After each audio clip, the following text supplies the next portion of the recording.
අපේ ඇජෙන්ඩා එකේ විදිහට අපිට ඊළඟට තියෙන්නේ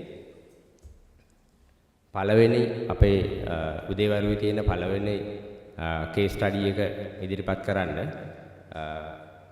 මේ ඉදිරිපත් කිරීම කරන්නේ හර්ෂණී කස්තුරි රත්න.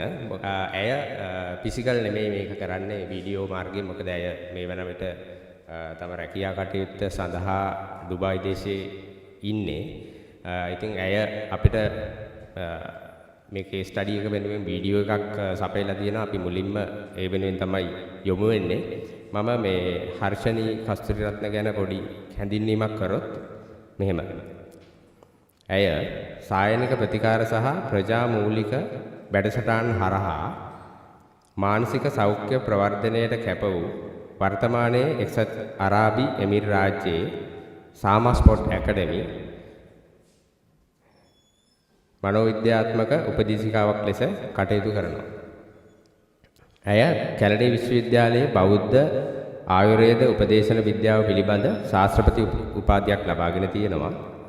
කොළඹ විශ්වවිද්‍යාලයෙන් පශ්චාත් උපාධි ඩිප්ලෝමාවක්, ශ්‍රී ජයවර්ධනපුර විශ්වවිද්‍යාලයේ ශාස්ත්‍රවේදී විශේෂ උපාධියක් හා උපදේශනය පිළිබඳ ඩිප්ලෝමාවක් මෙන්ම මානසික සෞඛ්‍ය පදනමෙන් මනෝ චිකිත්සාව පිළිබඳ උසස් ඩිප්ලෝමාවක් ලබාගෙන තිබෙනවා.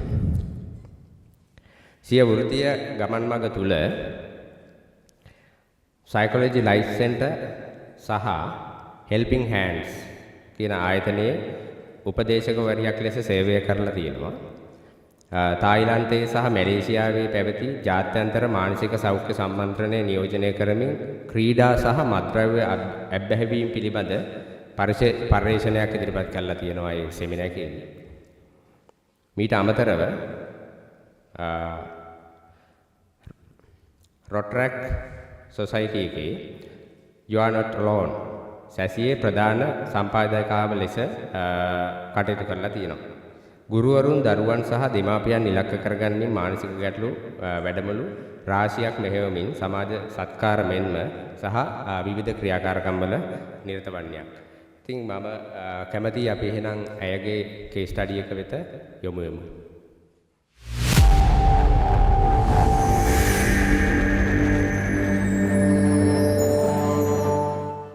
සුබ උදෑසන. අද මගේ මාතෘකාව තමයි ශ්‍රී ලාංකීය මැදිවියේ කාන්තාව මුහුණ දෙන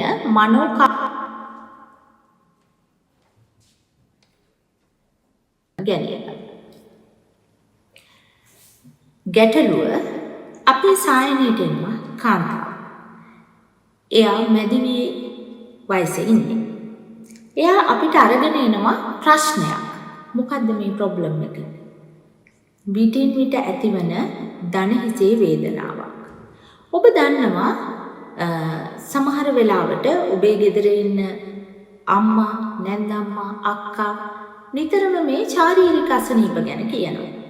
ඒ වගේම තමයි සායනයට එන අපේ මැදිවියේ කාන්තාවනු නිතරම මේ අසනීප කියනවා. සමහරව ඇවිල්ලා කියනවා අතදිග වේදනාව වෙනවා කියනවා, කොන්ද කැක්කුම එනවා කියනවා, දණහිස් සමහරු ගැන කියනවා, මේ හවස් වෙනකොට බඩ පිපෙනවා කියනවා. මේව තමයි අපිට එන ගැටලු. වෛද්‍යවරු මේක අඳුනගෙන තියෙන්නේ ශාරීරික අසනීපයක් විදිහට. විවිධාකාර ප්‍රතිකාර අරගෙන එනවා. ආයුර්වේද වෛද්‍ය විද්‍යාවටත් ගිහිල්ලා ප්‍රතිකාර ගන්නවා, තෙල් ගන්නවා. මේවා සුව වෙන්නේ නැවත නැවත මතුවෙනවා. මේක තමයි ගැටලුව. ඔබ දන්නවා සමහර වෙලාවට සමහර කාන්තාවන්ට දණහිස් බද්ධ කිරීම වලට පවා යොමු වෙනවා. මේක ප්‍රධානම ගැටලුවක් වෙලා තියෙන්නේ. ඉතින් අපි බලමු මේක සිද්ධ වෙන්නේ කොහොමද කියලා. ඒ සඳහා මම උදාහරණයක් විදිහට කේස් ස්ටඩි එකක් අරගෙන එනවා. ඒකේ නම් ගම් මනක්කල්පිටයි. අපි බලමු මේ මොකද්ද කියලා. ඇය සමන්ති. වයස අවුරුදු 49යි. විදුහල්පතිනියක්. රාජගිරියේ තමයි ජීවත් වෙන්නේ. සමන්ති විවාහකයි. අවුරුදු 21ක් සහ අවුරුදු 19ක් වයස ගැහැණු දරුවන් දෙදෙනෙක් සමන්තිට ඉන්නවා. ඇය අප වෙත පැමිණියේ මීට වසර 5කට පමණ පෙර. සමන්ති අපිට ඇවිල්ලා කිව්වා එයාගේ තිබ්බ රෝග ලක්ෂණ ටික මේ තමයි ඒවා.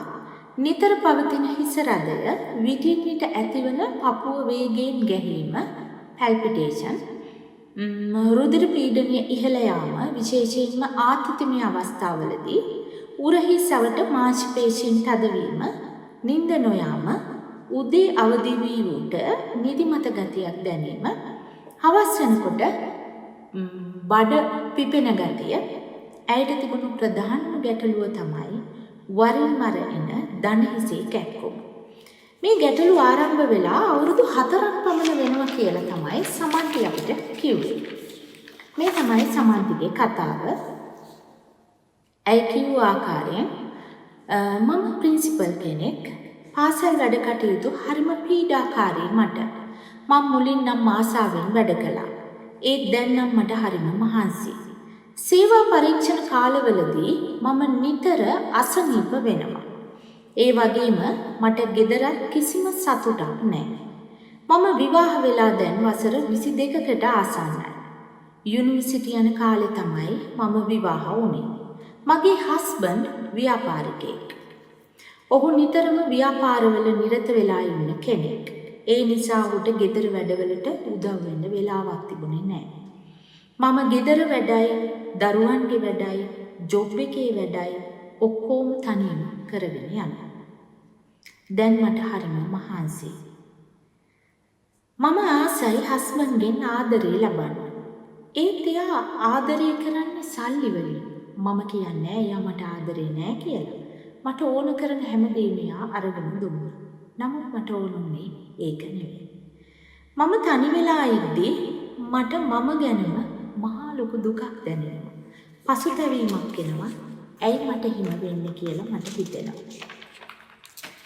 සමන්ති අපි ළඟට එනකොට වෛද්‍යවරු ළඟට ගිහිල්ලා තිබුණා. ඔවුන් පරීක්ෂණ රසකට යොමු කරලා තිබුණා. ඒව තමයි අධිරුධිර පීඩනය සාමාන්‍යයි, ECG සාමාන්‍යයි, තයිරොයිඩ් සාමාන්‍යයි, ස්නායු රෝග තිබුණේ නැහැ, ආතරයිටිස් තිබුණේ නැහැ, ආර්තව හරණය පටන් අරගෙන තිබුණේ.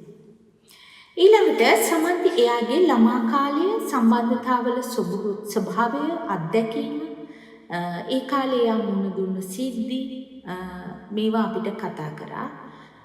මනෝවිශ්ලේෂණීය ක්‍රමවේදයක් තමයි ප්‍රී ඇසෝසියේෂන් කියන්නේ. අන්න එහෙම එකතු කරගත්ත කරුණු ටික තමයි දැන් මම මේ කියන්නේ. මගේ ගම මතුගම. මම පුංචි කාලේ මගේ ගම මතුගම. මට ඉන්නේ අම්මා තාත්තා නංගි විතරයි. නංගි දැන් ටීචර් කෙනෙක්. මගේ ළමා කාලේ ගත්තහම ලොකු ගැටලුවක් තිබුණේ නැහැ. අම්මා තාත්තගේ රණ්ඩු තිබුණෙත් නැහැ. ඒත් අපේ තාත්තා කිසිම පිළිවෙලක් නැහැ. කවදාවත් එක රැකියාවක් එක දිගට කළේ නැහැ. ගෙදර බර කරට අරගෙන වැඩ කළේ අම්මා තමයි. තාත්තා වගකීම් ඉටු කළේ නැති තරම්. අම්මා ඒ ගැන කනස්සල්ලෙන් හිටියා. ඒත් අම්මා තාත්තට ආදරේ. අම්මා ගොඩක් මහන්සි වුණා අපිට උගන්වන්න. සමහර වෙලාවට තාත්තා දැනගෙන හිටියෙත් නෑ අපි ඉගෙන ගන්න මොනවද කියලා. අපේ ගෙදරදී ප්‍රශ්න කරදර තිබුණේ නැතත් ලොකු සමගියක් තිබුණෙත් නෑ. මට මතකයි අපි හිටියේ තනි. ගේ ඇතුලේ අපි තනි වෙලා තනියම තමයි හිටියේ. මමයි නංගි අතරත් ලොකු සමගියක් තිබුණේ නෑ.